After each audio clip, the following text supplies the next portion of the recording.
Welcome to our second episode of Zero Session with Mike and Steven.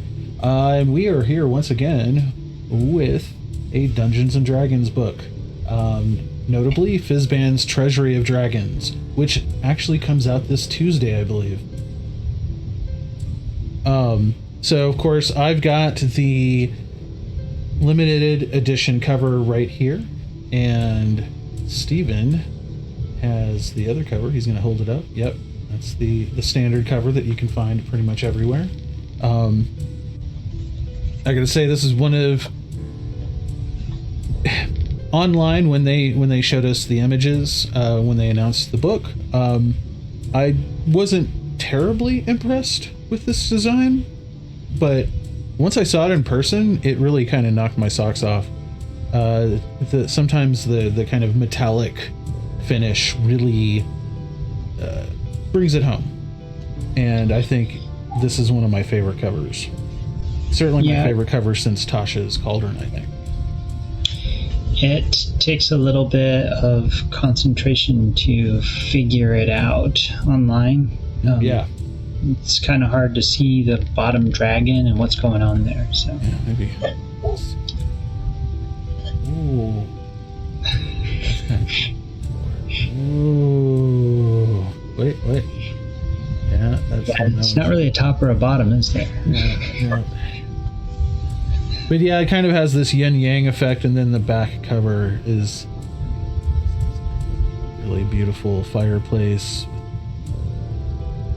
It's a lot more kind of impressionist art style than what we're used to seeing with these covers.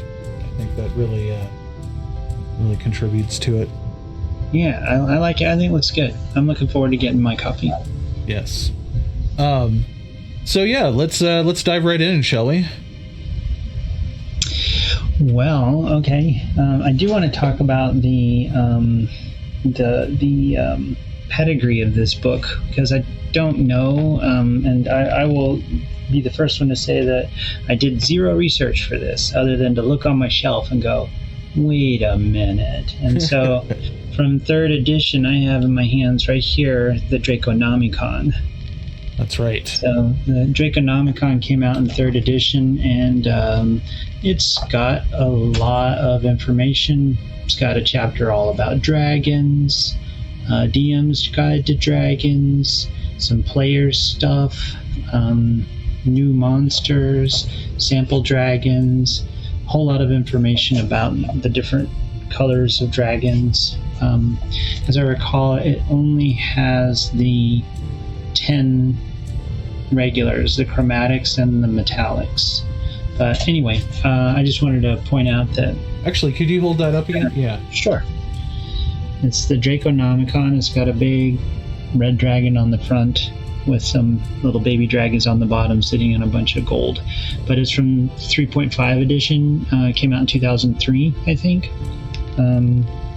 under the D20 rule set. So it's a nice book. I really enjoyed it, but it did strike a chord with me whenever I was looking through this Fizban. Very nice. Yes, of course, our D&D historian, Steven Starkey. Actually, 3.5 and 3.5, I wasn't into. Those were the dark years of D&D for me. I did play a handful of sessions of 4th edition, but it wasn't until 5th edition that I went whole hog again. So I kind of had to cast back in a little further, and this book reminded me of a classic book, and I think we're going to get into the reasons why here shortly. But the one that really kind of stood out for me was like deities and demigods. Right. And, and that's not something that I would have ordinarily, I wouldn't have thought of that before looking at the book, right? So and you're thinking about 2nd edition, right? No, I'm thinking AD&D. Like, that was the first hardcover D&D book I ever bought. Right. Back in like 80, 81. We're talking the edition that still had like the Cthulhu mythos and the Melnibonian mythos from the Elric books, and what is it, the Fafford and Grey Mouser. Basically all the stuff that they got cease and desist orders on and had to take out of later editions of the books. Right.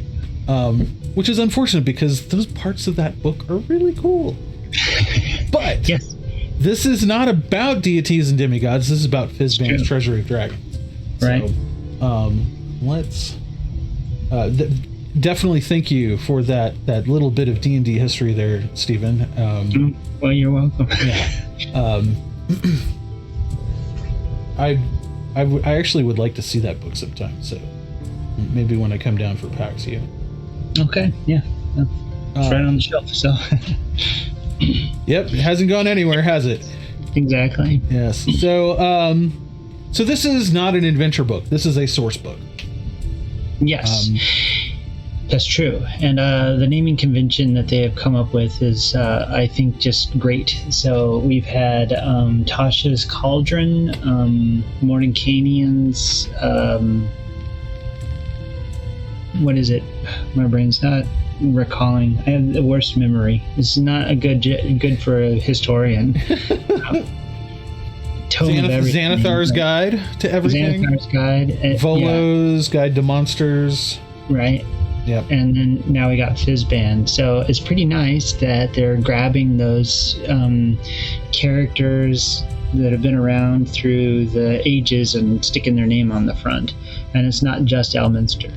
Yes. And I was actually really excited about this one because Fizban is a reference to one of my favorite D&D settings, classic D&D settings, Dragonlance. Yes. And so this is like the first real, here's some Dragonlance for you. Like here take a spoonful of Dragonlance. We're gonna make you hungry. We're gonna make you hungry for more Dragonlance, and they are. It's working.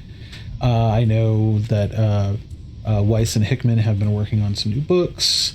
There's been rumblings, a little bit of problems here and there, but all signs are pointing to Dragonlance, and this is the first real official kind of mention, which is funny because the book itself, just like the other source books, are really trying to be setting agnostic. And this one actually makes a very strong point of that. Yeah, but it does have Fizban on the cover. He's on the back of the cover of the standard cover. And he's definitely in the book. And he's not the only Dragonlance mention in the book either. But he is the character that, yes, here he is right here. He is the character that makes all of these little notes, flavor text, are in his perspective, and they're really funny this time. They're not very serious at all. They're pretty silly, and I like that because Fizban was a very, on the surface at least, a very silly character. Right. Not what you'd usually expect from Bahamut, but. And, obviously, spoiler, Fizban is Bahamut, or an aspect of Bahamut. Bahamut being the sire of all good metallic dragons. The counterpoint to Tiamat. Anyway, I'm getting ahead of myself. Yes, so one of the things that we talked about with Wild Beyond the Witchlight last, 2 weeks ago, was how 5th edition, the books that are coming out for 5th edition, as we're getting this far into the life cycle, and kind of heading really close to 5.5, they are leaning very heavily into a kind of multiversal situation. They're kind of pulling their own Marvel Cinematic Universe with the various worlds of D&D.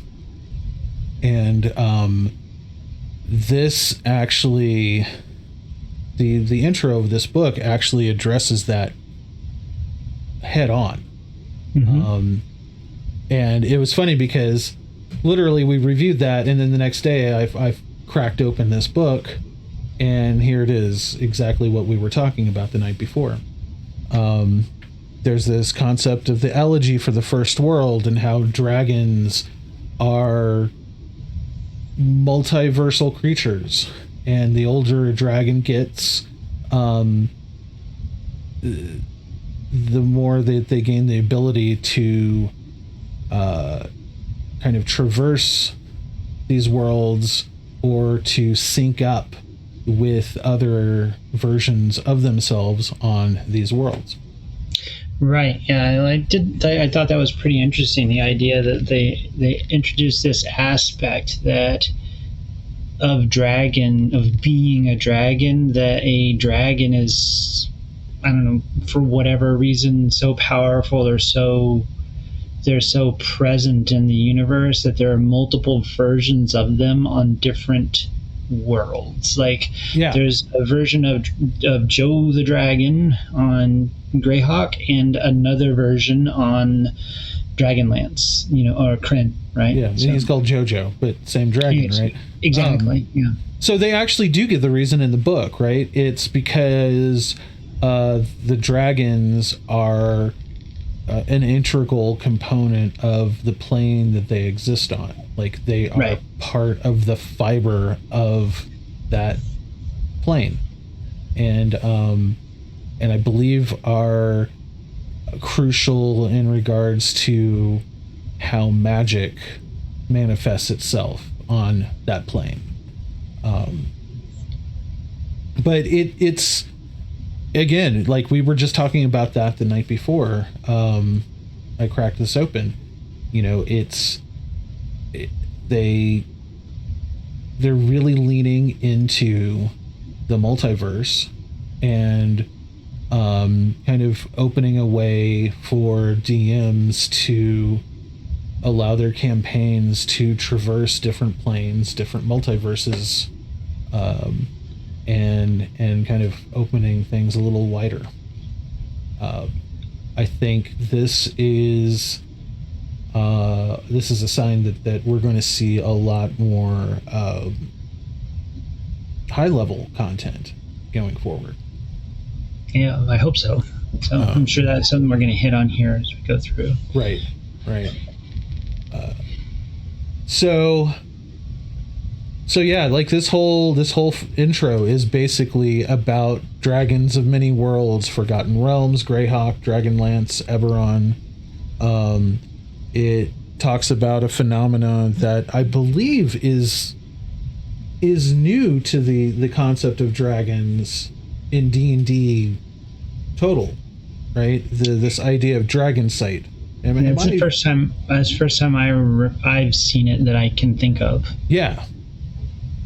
So dragon sight is a huge part of the connective tissue of this book, Dragons, the realms that they reside in, and the different versions of dragons across realms. And what it is dragons, as occasionally dragons develop a sense known as dragon sight, an awareness of multiple incarnations of themselves across different worlds of the material plane. Dragon sight is most common in ancient dragons, especially when their enormous hordes include items from other worlds or powerful artifacts whose histories span multiple worlds. Gem dragons are most likely to develop dragon sight. And then I believe that leads to them getting the ability to basically merge different versions of themselves into a larger version, a more multiversal composite version of the dragon that they are. Yeah, you know what that reminded me of? I'm just going to call it out right now. So I was reading through that and I was like, oh crap, this reminds me of that. It was a Jet Li movie. I can't remember who it was, but it was somebody was in a movie called The One, I think it was called, where they were running around from parallel universe to parallel universe killing themselves. And every time they killed themselves, they had like a Highlander style quickening and got more powerful. So okay. same kind of thing, right? So because they do propose it as that way too. I think, like, I'm pretty sure if I might be misremembering, but like if they go through and like gobble up other versions of themselves, or at least that's one way that they can manifest. Yes. Okay. They're called echoes. They can consume their echoes in other worlds. Yeah, and then they become the one, like super tough Jet Li, and then you're ruined. That feeds on, So yeah, I do like that they call out a Chardalon there too. So. Yes. Yes. Yes. Actually, there's a lot of dragon name dropping in this. It's pretty awesome. Yeah. I think if you're up on your dragon lore, this is going to have lots of goodies for you. I think that historically or in the past that a lot of the Dungeons and Dragons content did have references to other characters, and there's some through lines, so it tends to be singular to that world, right? So like Ed Greenwood put a lot into Forgotten Realms, and there's a whole lot of Forgotten Realms stuff that's referenced throughout. So when you crack open a Forgotten Realms book from previous editions, and even now, it's going to have references to other characters in Forgotten Realms, and you can kind of trace that history, and they did the same thing with Greyhawk and so forth. Right. What I like about these books is we're seeing more and more of that cross-pollination where you're cracking this open and flipping through, and you've got references to characters from like board games that they've put out and stuff like that. So or things that have shown up in those. So. And like we've mentioned on our last show, they're already seeding what is to come in Unearthed Arcana with the it's looking like Spelljammer and Planescape and kind of planar travel is going to be a big part of what they're exploring going forward. Yeah. So yes, there's also a nice little chunk in here, not that much, on character creation, and they introduce, or I guess really more like fleshing out these new Draconic races, or actually, yes. Well, it's more on the Dragonborn, right? So. Right. Yeah, so they reference the Dragonborn race, which of course, when I first started 5th edition, I thought they just basically took the Draconians from Dragonlance and made them a new race. But actually they're making a distinction here. Like the Dragonborn race is one thing, but the Draconians, which show up in a little later in the book, they are definitely a distinct thing. They retain their origins of being like a dragon egg corrupted or enhanced by magics, and each dragon egg creates multiple Draconians. They're more like, they're not like they're more creations than they are a race. Like a race, right? Mm-hmm. Magical creations. So thought that was pretty cool. They they basically clarify the Dragonborn a little, splitting them up into chromatic Dragonborn, gem Dragonborn, and metallic Dragonborn. Right. And of course, which they needed to do with the introduction of the gem dragons, I think, anyway. So absolutely. Yeah. So they are introducing these gem dragons. It's basically a like a third tier, third set of five, right? And whereas the metallic dragons are qualified as being, on the more of the like the lawful good direction of the alignment matrix, whereas the chromatic are like varying degrees of good, of evil and chaotic. The gem dragons, if I recall, are more kind of hover in the neutral area. Yeah. Yeah. So yeah, that's pretty cool. You've got, they basically just spell it out, like what special abilities each type of Dragonborn gets, depending on their ancestry, what kind of damage type their breath weapon does, that sort of thing. Traits. Resistances, that sort of thing. Then we go into subclasses. We've got a subclass for the monk called the Way of the Ascendant Dragon. We've got a subclass of ranger called a Drake Warden. Yeah, I thought that one looked pretty good. I liked it. I thought the ranger kind of gets beat up on a little bit, and I thought that was not a bad entry into the ranger arsenal. So yeah, and so actually those are the only two subclasses, huh? Yep. So yeah, it's basically subclasses that kind of carry through this dragon theme, with abilities that correspond. And actually, the Way of the Ascendant Dragon, I believe, is tied more to the metallic dragons. I believe that's accurate. Yeah, because they mentioned Bahamut as traveling as a monk in disguise, traveling in disguise as a monk. The Drake Warden, I think, is a little more agnostic when it comes to dragon type. Yeah. And that's basically like they basically raise and care for dragons.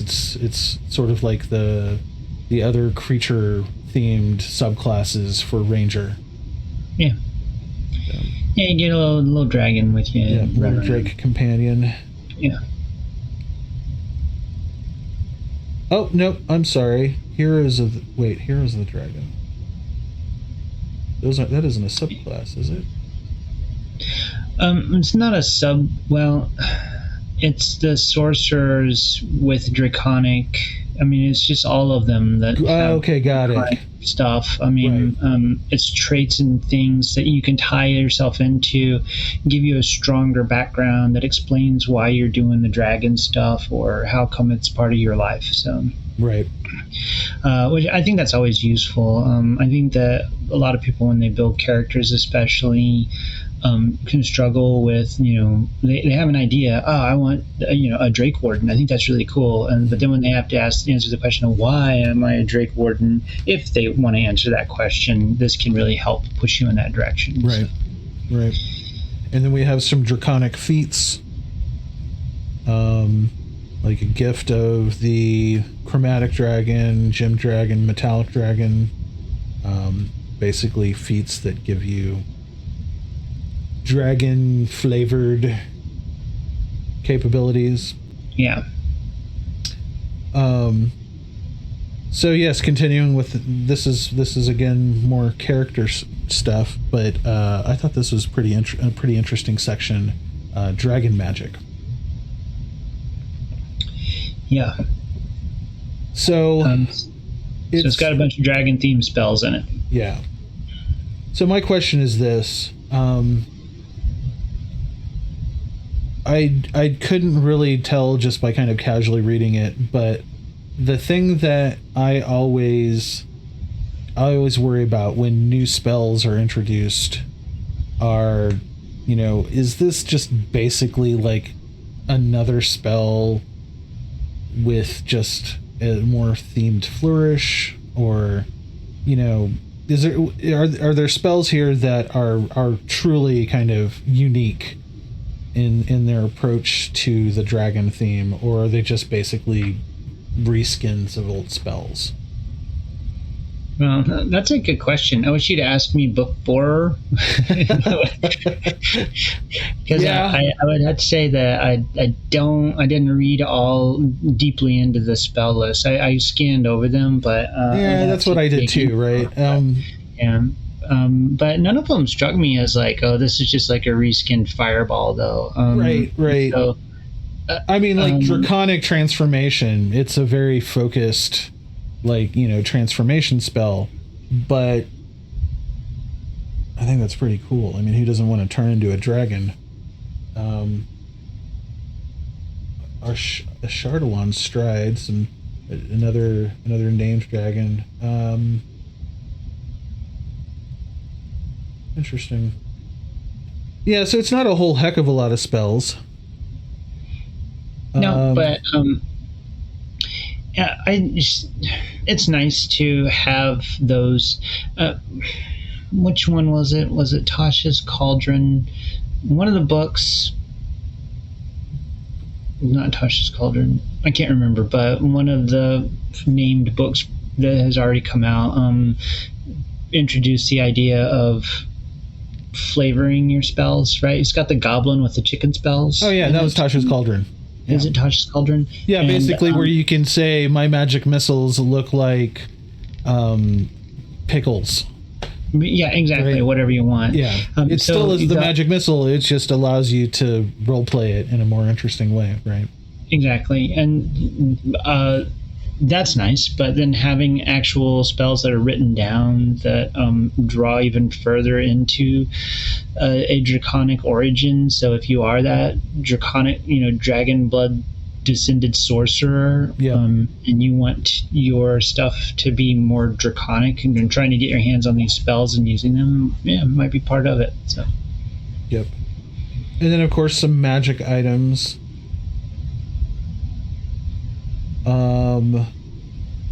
Yeah, some really good stuff. I like the magic items. They tie into the dragons by type, and yeah, just really good stuff. It's some really interesting things about the Horde magic items. Yeah. So I don't know if you want to talk about that real quick. Oh, totally. It's actually the next page right here. Yeah. I was okay. just going to lead into it. Nice segue. No. Yeah. So tell us about Horde, Stephen. You volunteered. Well, yeah, sure. Basically, the idea is that the Horde, the Horde is the dragon's pile of treasure, or we'll find out piles of treasure. But the general conceit is that, much like Smaug on the pile of treasure under Lonely Mountain, right? They're sleeping on that and around it all the time, and they are infused with and made of magic, and just dragons reek of magic, and they're laying on top of this stuff. And the idea is that the Horde itself has items in it that are of significance that become infused with the dragon's magic. I really like that idea, and it's the whole idea. I mean, it's like steeping it in tea, steeping your tea in water. You take a magic, and it actually has it introduces the concept of not just going to a dragon horde and pulling something really cool out, and it turns out that it's extra magical because it's been in the dragon's armpit for 100 years. Yes. But the idea that you could actually shove something mundane, or I don't know if it was absolutely mundane, but grab something and stick it in there like a sword, put it into a dragon's horde, and hope that it actually becomes more magical. So yes, and yeah, I love that because it really kind of hammers home this idea that dragons are basically integrally tied to the magic of the material plane that they're on, and so they're like magic batteries, self-perpetuating magic generators, right?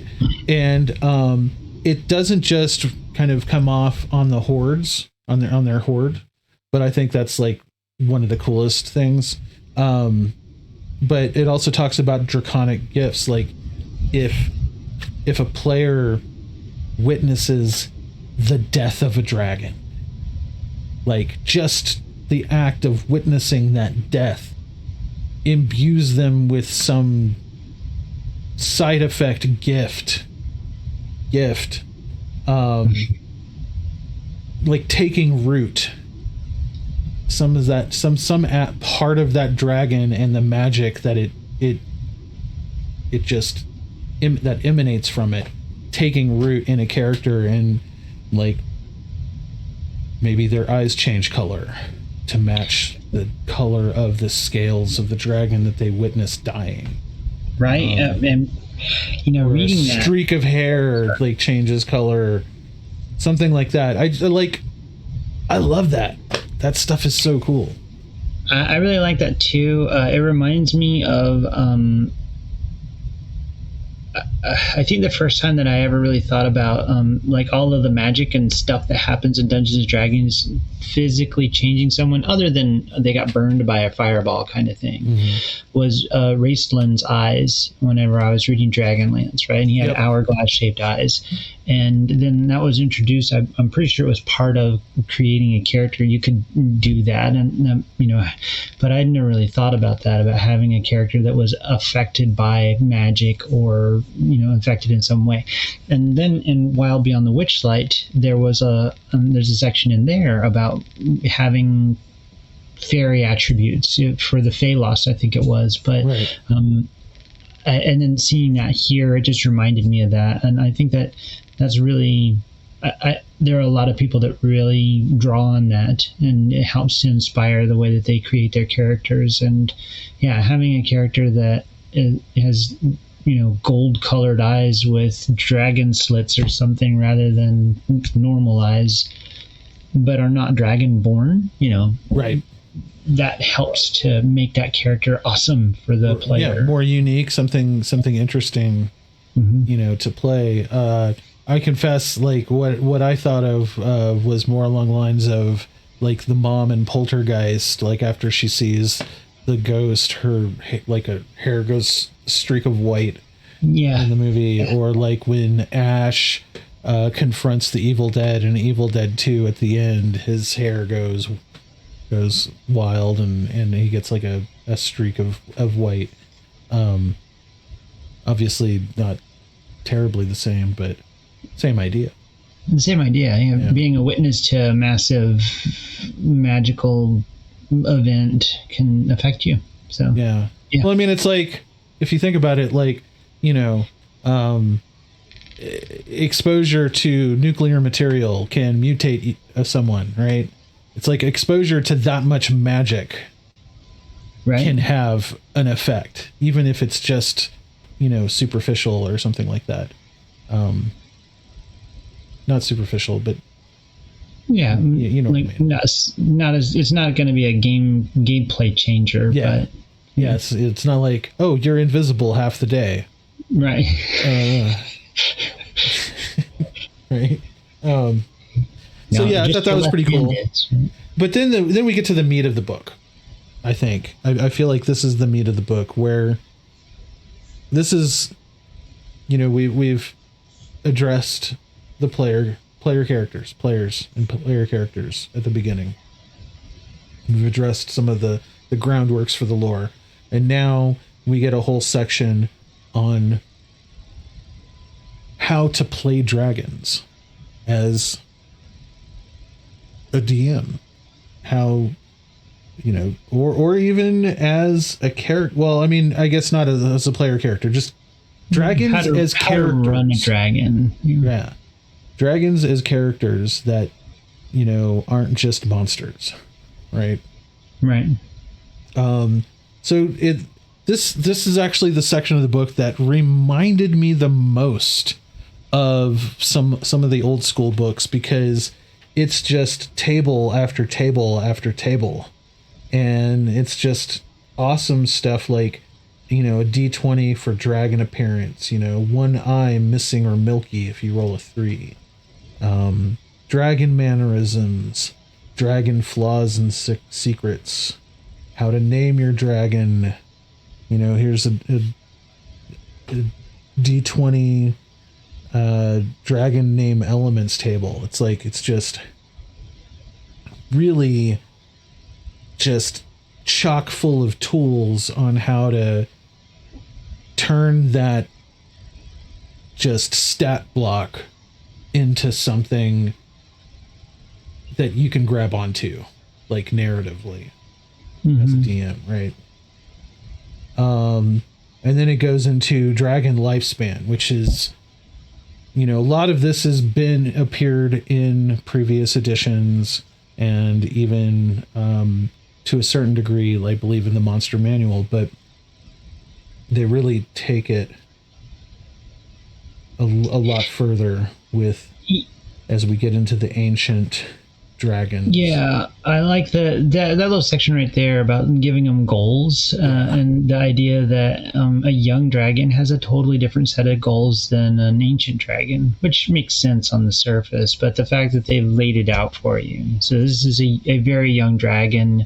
It's running around trying to just, set up its territory and, stake a claim and not get killed by other dragons or whatever. And then as it gets older, its goals change, and I like that. That can help a dungeon master out. If you're throwing an adult dragon down, it doesn't need to be finding territory, right? That's a done deal for it. So what would an adult dragon be doing? So they'd be protecting territory.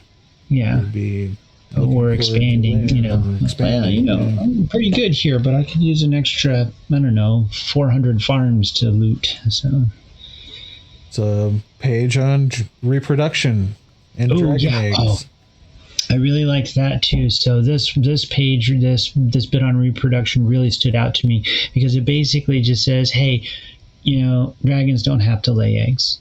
That's basically what it says. Right. It's like dragons are not necessarily just big lizards. So how do dragon eggs form in your world?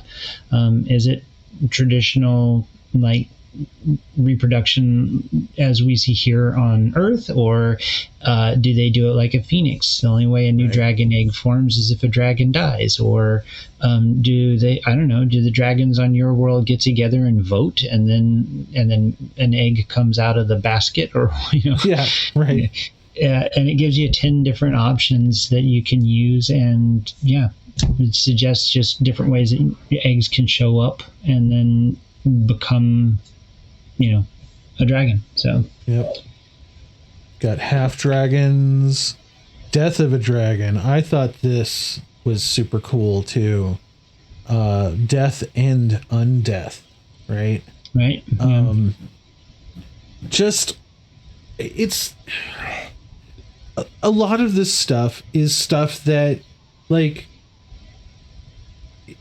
it's not terribly new, but I think they really took a fresh approach to it, and using the whole multiversal concept to kind of as like the connective tissue and a lot of the reasoning why things are the way they are with dragons.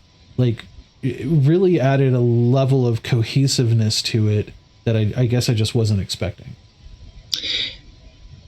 I agree with that. And I think that these are all things that, so dragons are going to die in adventures, right? At the culmination of a campaign or at a high point in an adventure, the dragon gets killed by the characters, and so the dungeon master is going to be challenged with having to describe that scene. And it's, I would say that probably, sadly, there have been a million dragon deaths over the years that have just been, it goes rawr and dies, right? So, right. And this, though, if you're reading through it, gives you a second to pause and think about, and you can just think about movies when the Team 1000 was it T-1000 in Terminator 2 dies? Yes. Like, it goes through its death throes, and it's like, rah, and it's all the different faces and everything. It's the same kind of concept. Like, Right. if you kill a dragon and imagine, like, just explosion of wild magic just shooting out while it thrashes around or whatever, and or, Highlander-style quickening kind of imagery. Right. Totally different than just, rah, and it's dead, right? So... Yeah, I mean, when I was reading this section, it occurred to me that you could make like a campaign hook, like the start of a campaign, be like the characters go into an area where a really old dragon just died or got killed or something, and the whole countryside is dealing with the fallout of this immense event. And like, before I read this, like, I probably wouldn't have thought of that as being like the beginning of a narrative, as opposed to the culmination of a narrative. Right? Yeah. And like, there's a lot of things, there's a lot of space, there's a lot of sandbox there to play with, that they really give you a lot that points you in a fun direction. Yeah. Yeah. Dragon echoes across the worlds, gods and religion. This one I thought was pretty cool. Dragons as objects of worship. Right. It's not unheard of in the fantasy trope. Absolutely. Right. I mean, Tiamat showed up in Deities and Demigods, I'm pretty sure. I'll have to double check, but I'm pretty sure that she was in there. She's definitely she was in Monster Manual, I believe. No, she's definitely been around as a god, though. Like, yes. Well, in Dragonlance, Bahamut and what is it? Paladine. Yeah, Paladine. And Takesis. Which Paladine was Bahamut, Takesis was Tiamat, and they were two of the two major deities of the pantheon of gods in the Dragonlance series. I'm gonna check. Oh, you don't. What? It actually says it right here. Oh, really? Yes. You should have read the dang book. Yes. On many worlds, humanoids worship Bahamut and Tiamat as gods. On Kryn, they are the greatest among the gods, so they are known there as Paladine and Takesis, and not always pictured as dragons. Yeah, they're in the 3rd edition Deities and Demigods, too. The 3rd edition? So that's... Yeah. All right, so, okay. We'll split the baby on that one. Because I didn't even know there was a 3rd edition Deities and Demigods. I'm only familiar with the original. Okay, got it. The Dark Years.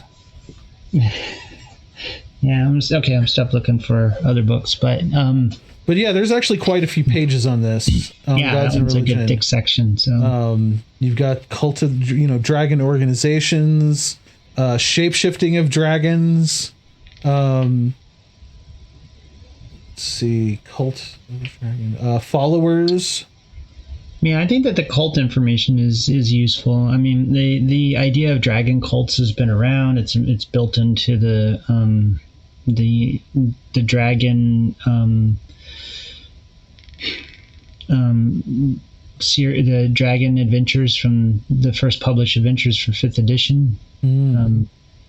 Again, my brain's not working, but that's right up here. Say what? Tyranny of Dragons. Yeah. The Tyranny of Dragons. You're dealing with a cult there, right? And they actually they show up, and yeah, and they're key to dragon cults also. So it's that you definitely need that in there and talk about that. So yep. Dragons as patrons.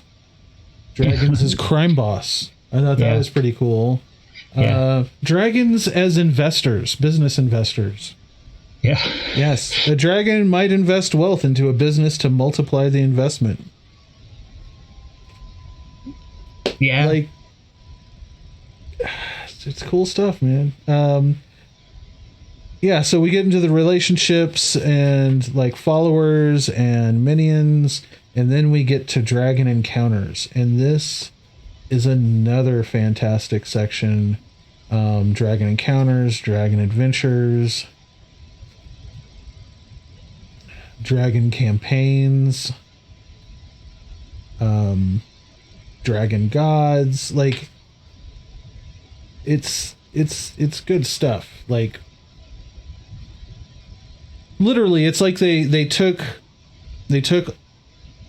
pretty much any idea that someone had in fiction about dragons, including their especially focusing on their own lore, and kind of, you know, teased that in this section. Like, these are things you can do.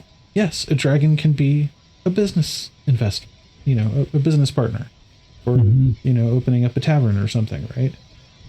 You know, that seems like something that would be out of like the Robert Asprin's Myth Adventures books, right? You know, I think it's Robert Asprin. Yeah. And then, see, this is the interesting part about, this is the thing about this book. It's like they mention a lot of stuff in the first half of the book, and then they give you a whole honkin' section on some of those things. Like, we'd already talked about hordes, and now we've got this whole section on lairs and hordes that really goes deep. All right. I mean, we're talking more tables, you know, what's in a horde, kinds of treasure, you know, this idea of there could be treasure from other material planes of existence in a dragon's horde, because they're echoing with each other, and like the barriers of reality are thinner, right? You know, tables that, this right here, this reminded me of old school D&D just about more than anything in 5th edition that I've seen to date. You've got creating a horde. It gives you an outline of roughly what a horde by Dragon Age should consist of. Like, you know? And then it gives you tables, like mundane items, gems, art objects, magic items. And these tables refer you to other tables. It's great. Right. It made me very nostalgic. Oh, yes. And so chapter 5, interestingly enough, is called the Dragon Nomicon, which is the name of their book from 3rd edition. Right. And this basically goes through every type of dragon and dragon offshoot that they've ever had in D&D to date, pretty much. Right, because there are dragons that are not really part of the 3 main types. Right. Right, and they've always been around. And then there are they're like flat out actual dragons by type, like the Jabberwock in the Wild Beyond the Witchlight, right? Right. There's a Jabberwock dragon in that. It's not one of the 5 main types. It's its own special type, and there are others as well. But then there are also dragon adjacent things that are draconic, and they're also listed in here too. Yeah, like fairy dragons and dragon turtles, that sort of thing. Yeah. And this again, it's like it goes through each of them. And the thing that kind of surprised me on this is that it devotes about,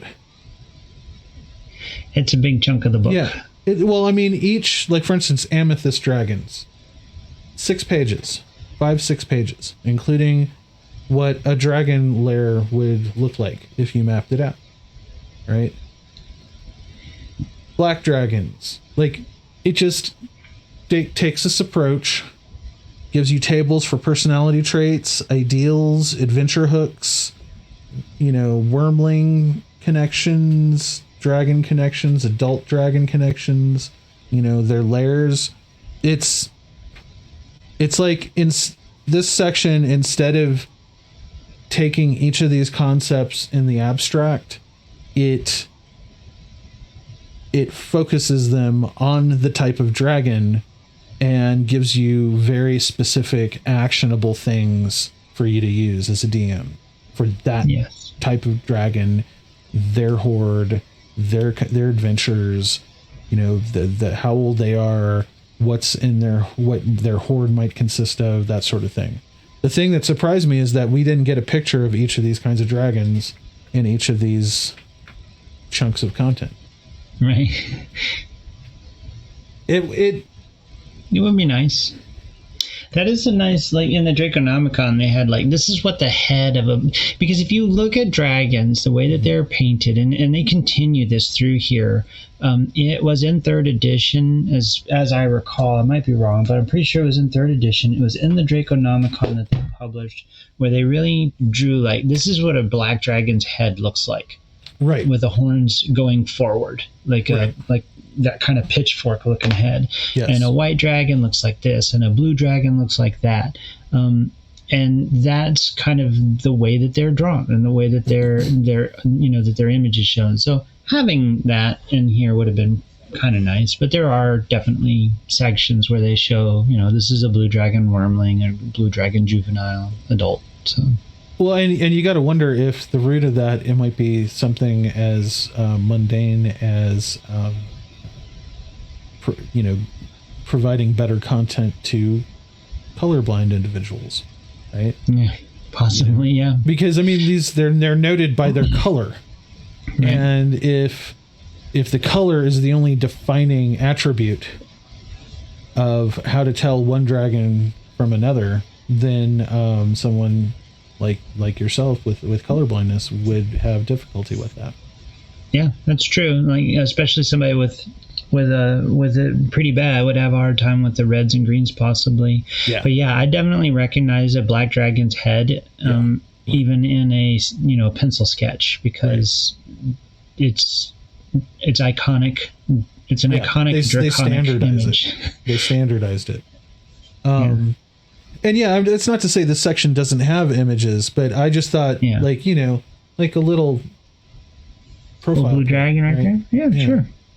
Would have been nice. But that's picking nits. I think this content is great. It is very laser focused. It is, yes. But it really, you know what it is? It helps differentiate the dragons even further, I think. Right? Well, yeah, I think especially it's something that's useful for the chromatic, or not the chromatic, but for the metallic dragons and gem dragons now that they're new. I think that the chromatic dragons are super distinct. They're really easy to tell apart. They're really easy to, like, especially people that have been playing for a while. Mm-hmm. Oh, you think, oh, well, it lives, I don't know, in a forest. If you say black dragon, oh, it lives in a swamp. If you say white dragon, it lives in the Arctic. If I say brass dragon, I think it lives in the desert. So having that really helps to, I think, help people figure out where these dragons fit in the world and what that looks like. So. Yeah, the only thing that would it's really interesting, right? Like it's almost unfortunate that for like some of the core information for a lot of these dragons, you'd have to go to another book for the monster manual, right? Mm-hmm. But again, nitpicks. Love this image. It's a great image. Yeah. I've always loved fairy dragons. Anyway, so this is probably the biggest chunk of the book. It is. There's quite a bit of information pages. here. Yeah. Yes, all the way down to white dragons. Yeah, okay. And then I believe this is pretty much the last section, more or less. Yeah, the last section of the book is the bestiary. Mm-hmm. Yeah. So yes, they're really they're introducing or reintroducing like the gem dragons. Right. So the gem dragons aren't brand new. They didn't invent them for this one. They were around. I believe they all came kind of scattered through. I want to say they came in Dungeon Magazine. That's where we first saw them, and it was a Dungeon Magazine, I think. And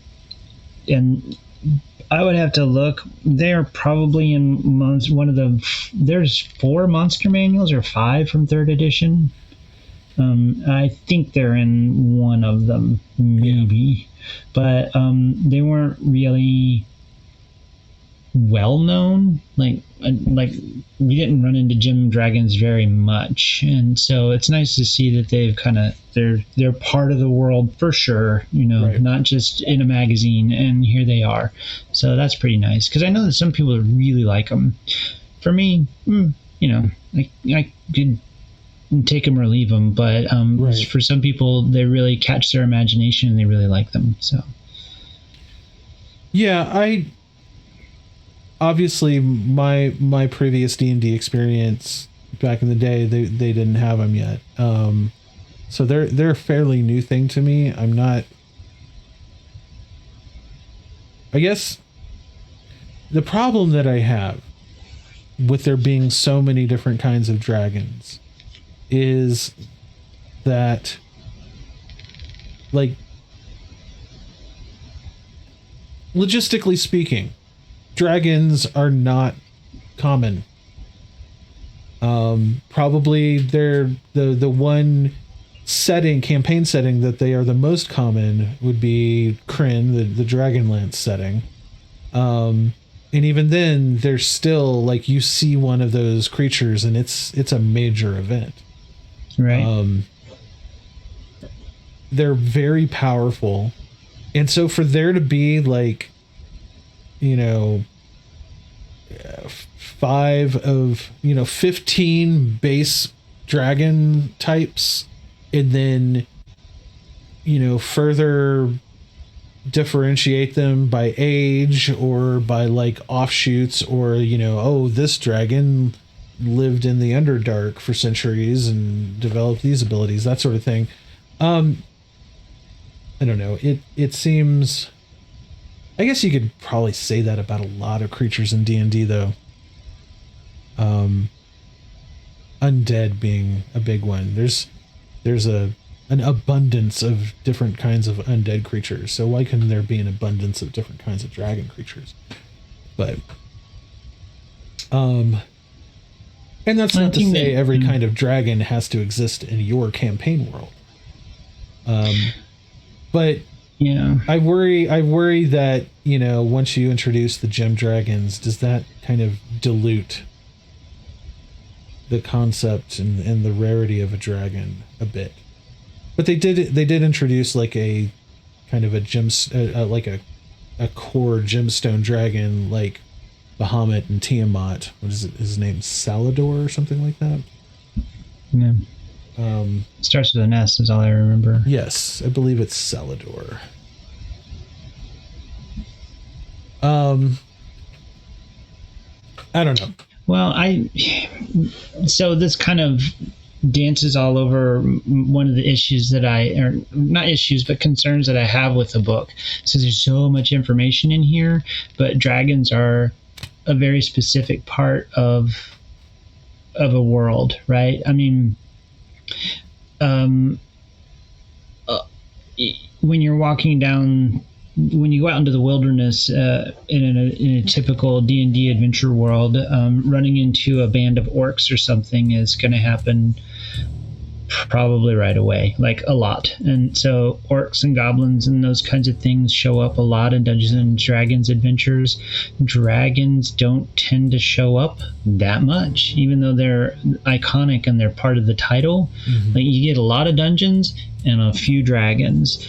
And part of the reason for that is because dragons are tough and they're pivotal, and that's what this whole book is about. It's like saying, hey, dragons are so amazingly tough that when they sleep on something, it becomes magical. And when they die, you become magical, right, if you're standing too close. And so they're really tough, and they introduce in this bestiary some super duper tough dragons, right? You know, if ancient dragon isn't tough enough for you, I got one better, right? And so when you're talking about something that is that world impacting, it's kind of hard to fit a bunch of them into your campaign.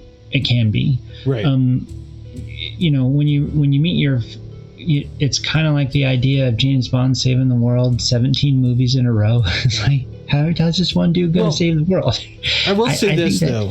I will say this: a major focus of this book. This is not these are dragons your party can go and fight and try to kill, right? It's not just about dragons as a monster to fight. It's about how to create how to bring dragons into your overall narrative, how to treat dragons as characters. So like, I think if for no other reason, besides the fact that yes, dragons is in the name of the game, and I'm sure you've heard this as many times as I have, Stephen, someone saying, "Hey, I played Dungeons and Dragons, but I didn't see any dragons." Right. Right? Like, new players are like, "Oh, it's in the name. Where are the dragons? Why can?" No. There's only, even 5th edition has only done one thing that had, maybe 2 adventures that had dragons that featured prominently. Right. But like, I think if for no other reason than, dragons not just existing in the monster manual, like, this really is nice. Right? Yes. I think that so dragons and D&D have always been, half of them have been evil and half of them have been good. Right. Right? So you, generally speaking, I know that there are campaigns where you got evil groups running around doing evil things, but most of the time you throw your group together and there are a bunch of heroes out to do heroic things. So half of the dragons are off of the hit list, right? Mm-hmm. So they're gonna either be friends or sponsors or fonts of information or not there, which happens, I think, a lot. So or I do it's like in the old idea. Marvel comics when the superheroes fight each other, right? They every time the superheroes meet, they have to fight, right? And then they make up, and then they fight someone else together. Yeah, exactly. So I do like the idea of providing dungeon masters with more tools to incorporate dragons into their world, mm-hmm. without them necessarily being the iconic bad guy that's going to be fought. Right. But they definitely have it in here. I think flip through to one of the Great Worms. It's right after Tiamat. There's one, I think. Crystal dragons. Chromatic Great Worm. Yes. Yeah. So that is like the next step beyond Ancient Dragon, right? Yeah. That's an ascended dragon, and like his challenge rating is 27. Yeah. Right. So it's not quite as tough as the Tiamat and Bahamut, but almost. Right. yeah, so it's pretty amazing. So that is like world-ending level, Tarrasque level combat there, and I think that's pretty cool. And what I did get out of this is, so as a DM that runs homebrews and thinking about what would be a fun thing to do, you've got all of the different levels of dragon, right? So you got young ones, you've got wormlings, adults. You could actually work on a world or put together a world that'll take you from where your adventurers are running into dragons as they, through the different age ranges, working their way towards that ultimate fight against a world-shattering great worm. So that could be an interesting thing. It doesn't have to be on Kryn to do it either. Right. And this definitely gives you all the tools that you would need to do that. And here's your bit on the Draconians, which are definitely different looking and have a different feel from the dragon, the Dragonborn. Yep. Yeah. And that one on the front page of the Draconian section reminds me of the Draconians from Kryn, right? I mean, it's right there. That looks straight out of Kryn, right out of Dragonlance for me. So right on, absolutely.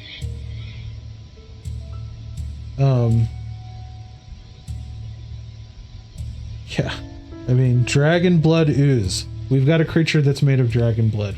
It's basically a slime kind of creature.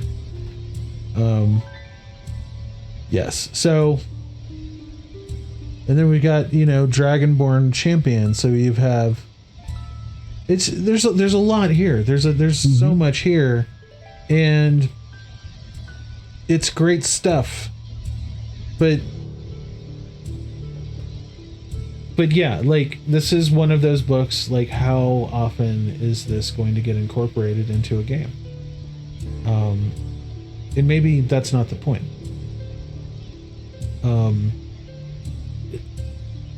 Kind of to talk about the book on a more macro level for a second. This book reminded me of old school D&D more than, and I think I've mentioned this already in a number of areas, but on the whole, it reminded me of like an old school D&D book more than any of the 5th edition books that I've gotten so far. And I think the reason for that is because this is the first book that I've actually just enjoyed sitting down and kind of curling up and reading.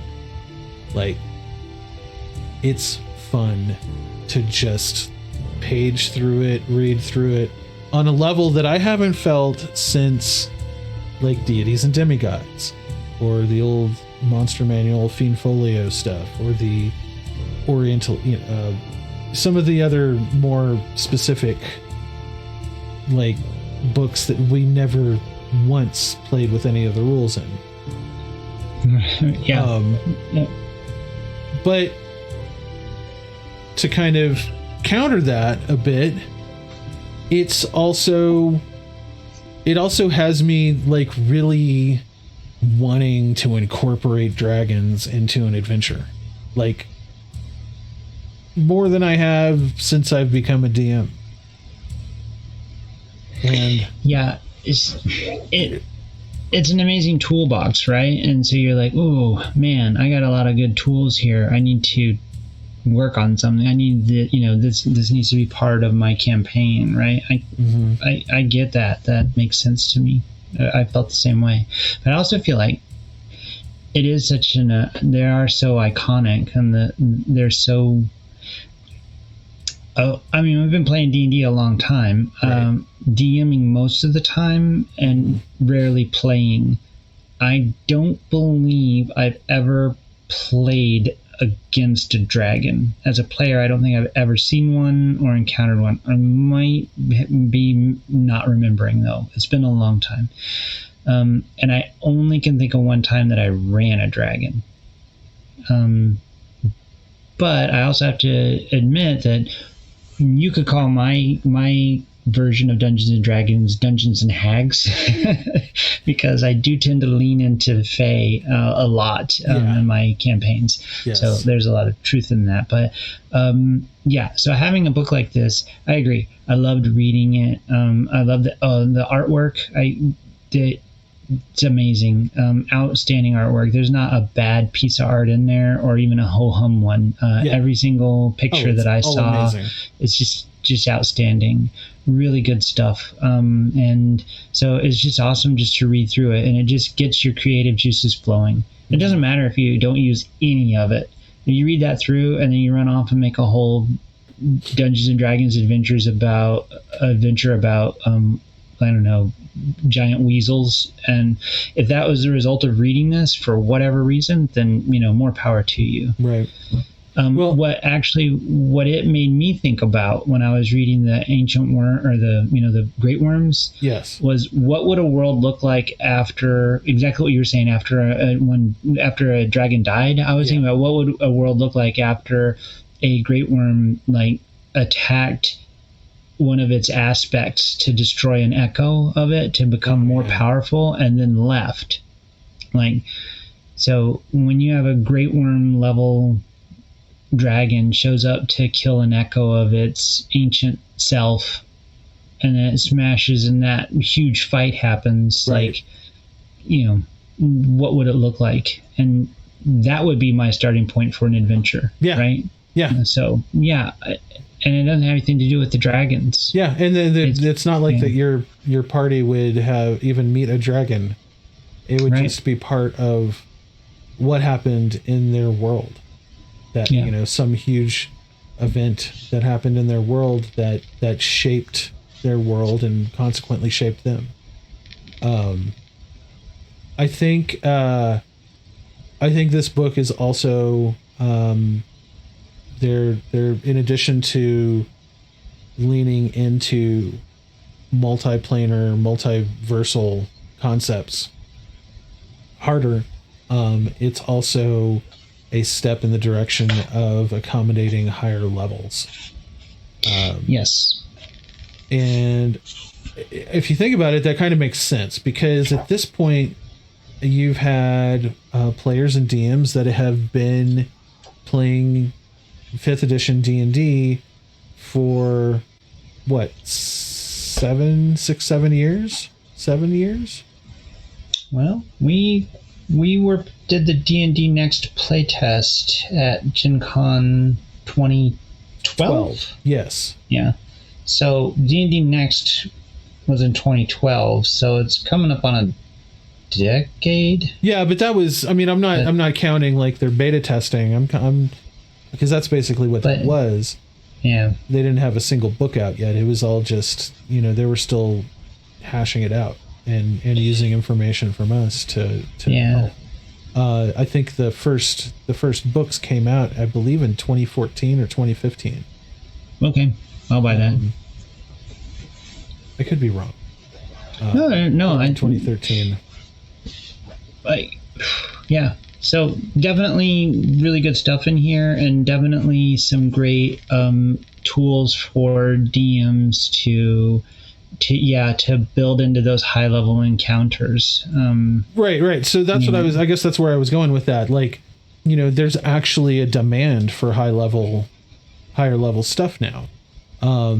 And I haven't experienced it myself because I haven't gotten to a point in a single campaign. But as I understand it, 5th edition does kind of fall apart after about 15th or 16th level. Like it was still uncharted territory for the most part. They'd laid some stuff out, but it wasn't very compelling. And and so I think what we're going to see, we're going to see a more balanced approach, or at least more high level stuff to keep that part of the market interested. Yeah, that's pretty interesting. I mean, because if you look at video game, MMORPGs, like so much of the time and investment on that side is in in-game content, like Yep. high level raids and stuff like that, where people are all maxed out, and you have a dozen people running around, at 190th level or whatever, and so. And we're looking at kind of the opposite here. Right. Before we started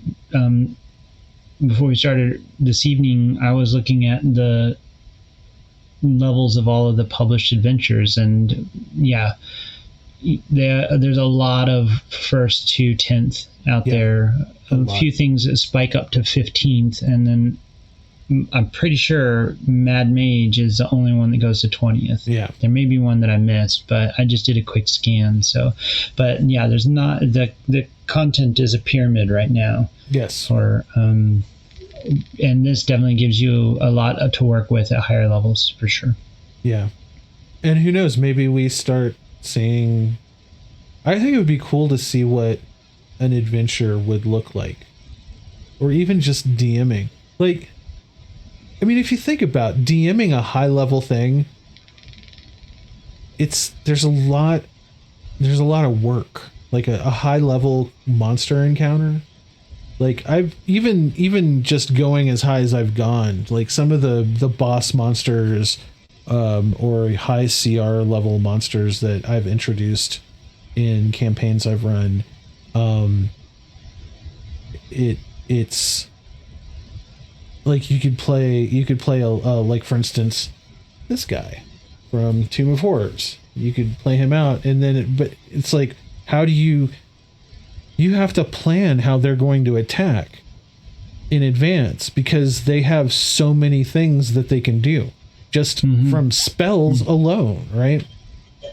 It's not like something you can do on the fly like you can with like an orc or a hobgoblin or something like that, right? Yeah. So, we see things like, these special abilities. What the heck? Yes, I'm still playing. You see these special abilities as you get into the higher level creatures, like, mythic abilities or lair abilities, that sort of thing. I'm curious to see if they introduce more things like that, and possibly, I don't know. I guess there's already some kind of counterparts to that as you get into the higher levels on characters.